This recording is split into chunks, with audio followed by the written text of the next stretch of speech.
There is no way possible at all that you can give someone an estimate or a figure over the phone.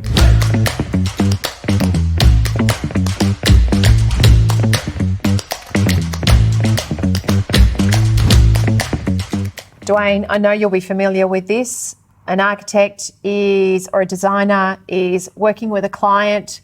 They either have some drawings or they're thinking about a project. They give you a call and they say, hey, I've got this project. Could you give me a preliminary estimate? Could you give me... The old ballpark. Could you give me a price for this project? And loads of builders do this. They'll then go, okay, well, I think it might be around X. Why should builders avoid giving a preliminary price or an estimate when being asked by clients or architects or designers?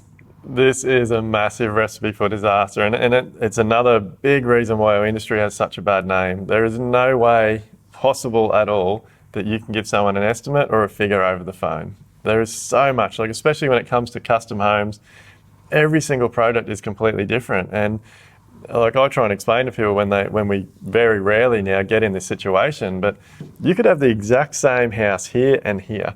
How that house is finished could change that property by that build cost by $500, $1 million, $2 million. So for someone to ring up, and again, it is something that really used to frustrate me, but you can't, you've got to understand that a client is asking that question because they're not educated. So if you do get in those situations where people are asking you, clients, designers, architects, just give me a ballpark. I'm working with this client. It's just the normal 3-bedroom, 2-bathroom, 2 garage, 200 square meters. Like, what do you think? Like, you cannot give a figure on that if you don't know the detail. And if you do, it's a recipe for disaster and you're digging yourself a hole.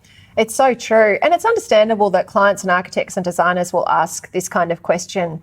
But it is an opportunity for you to educate them about a better way to get that information that is more applicable and relevant to their project. Because unfortunately, when builders do give this information out over the phone or in very early and initial conversations, I know often clients won't necessarily go to an architect or a designer first. They'll think, I need my home built or renovated, so I'll get a builder around and I'll talk to them about what I want. And then the builder will say, well, that could be this amount, or they could give them a range. They could say, that could be, a range of, say, $500,000 to $650,000. The client will always remember that price and won't remember that it wasn't informed with a lot of detail. And if you give them a range, they'll always remember the lower end. And then what they'll do is then they'll go off on their design process, making decisions on that basis and proceeding with a design process that could take 6, 12 months or even longer. And then they'll come back to you and say, hey, that project, we were talking about that you said would cost around this much. I've got the drawings now. Can you do a proper quote for me? Can you prepare a proposal? And you'll look at it and go, there's no way in the world this would cost that much. And all of a sudden, everybody is disappointed. The builder looks like the bad guy and looks like a liar because they gave a price indication that was completely off track. The client's invested all this money and time in creating this design that they can't afford to build. The designer and architect hasn't built a process to help that client be more informed about the prices they've gone. And everybody, is sitting there going, well, this is just what happens in the industry. Yeah, and look, I've definitely got myself into trouble a lot of times in the past. Just, again, being in that mindset of, I need the next job. Like, where's it coming from? Oh, I've just had a call. Like, I'll tell this person what they need to hear. And a lot of the time, it was also because I was in such a rush. Like, I could have been on the tools. I could have been doing anything. And you're exactly right. Like, they hold you to it. So a month, 2 months, 6 months, 12 months down the track, you would get a phone call or an email with a set of drawings saying, hey, here's that project you said was going to be $600,000. And I would look at it for literally 2 seconds and go, what have I done? Like, that is $1 million house every day of the week. And I think it's, again, it all comes back to education. Like, I don't get frustrated with those things anymore because without education, people can't understand what's involved in a project. So it's up to me as a builder to, if I do get myself in situations where people are asking for estimates or ballparks, first, it's up to me to tell them, look, I don't do that. And second, it's up to me to educate them on why.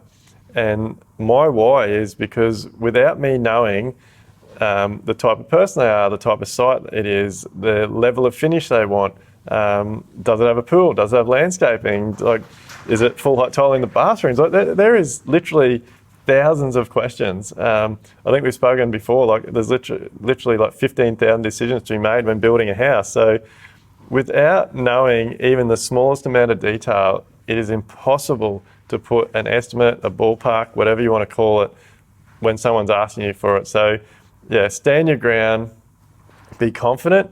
I think this is another one where it's really important to know your numbers, because like we know of builders that have had these calls, and in their mind they've thought that their projects were costing a certain amount of money, so they've felt confident in telling an estimate.